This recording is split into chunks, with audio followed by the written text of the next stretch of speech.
I want to talk about the mechanics of picking, how to hold the pick, how to move it, angles, that kind of stuff. I hope it will help you get the sound that you want out of your picking. When I first started playing guitar, I held it almost backwards to how I hold it now. I used to hold it with 2 fingers and my thumb, and in order to get a good angle on the string, which you need for it to go over quickly, I would sort of angle it back like that. And it sounded good, but it started to hurt my thumb because it was pushing the thumb back into my hand. So after 8 years of that, I completely turned it around and decided to hold it on the side of my first finger. And in order to make that happen, the thumb has to bend forward and the first finger has to pull back. And you can see how if my finger continues to pull back, the thumb angles more and more. So really, where this first finger is controls the angle of the thumb. And all that matters because it changes the sound of the string and that kind of cello-y, brushy kind of sound. And that's what I like. I like that kind of cello-y, swoosh, swoosh, swoosh kind of sound. If it's too parallel with the string, that disappears. You can hear it. But as I angle it, you begin to get that nice little brushy, scratchy sound. And if I have any advice for most people when it comes to picking, it has to do with the tone of the string. And if you just use your ears, the ears are just as important as your fingers, to just slightly change that angle until it really sounds good, it really sounds like a good tone. Then even when you put distortion on, it'll still sound like a cool cello. You know?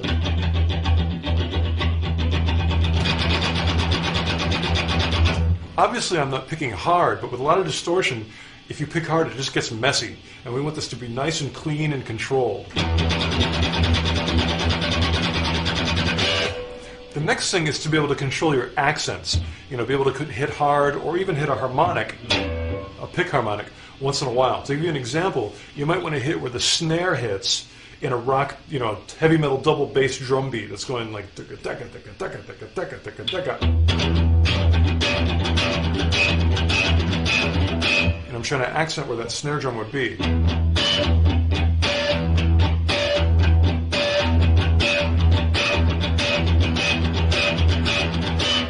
Now the motions that make that happen are really small, and I can try to explain them, but I think the best thing I can say is to use your ears and just to move that pick back and forth a little bit using your first finger and the angle of your thumb to make sure that the sound is good.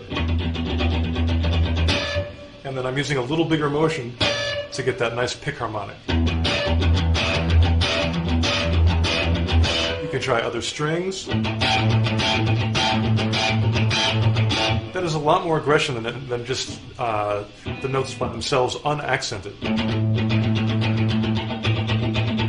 That still sounds good, but I like when you can accent with the snare and go daga daga daga daga.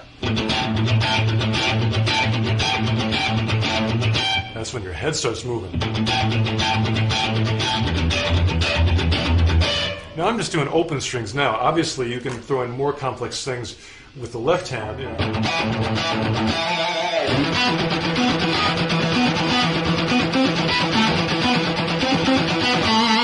It's all alternate picking. And I really do prefer alternate picking for faster things to any other kind.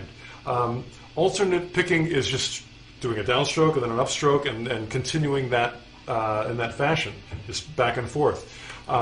Sometimes there's more efficient ways of picking, but they break up the groove of just that back and forth kind of sound. And also with alternate, I can get bigger motions. And although bigger motions aren't as efficient, they're bigger, and bigger sounds louder and more rock and better. And I like big and rock and louder. And so even for fast things like this, I like alternate picking. Let me slow that down real quick because it's a really good picking exercise if you haven't worked on a lot of this before. The key to life here is that the high E is an upstroke. And then the next string is a down. And every time you come down to hit that high E, it's going to be an up. Up, up, up. And again, as you do this, of course you want to be able to make it faster, but also really listen to what the tone of the strings are doing. You can listen as I slightly change the angle to how the sound changes.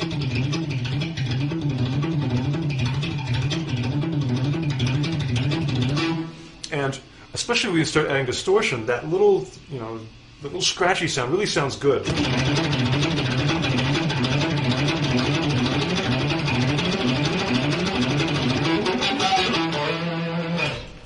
Also, please, don't do what a lot of beginners do, which is to just make your left hand do something that is slower than the right hand. I really want you to sync up the hands, and don't cheat and play 3 notes and pick really fast. It sort of gets the effect, but personally I can't go there. I really want my 2 hands to lock up and be synchronized and be dead on accurate. To me, that's metal.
I got the blues this morning.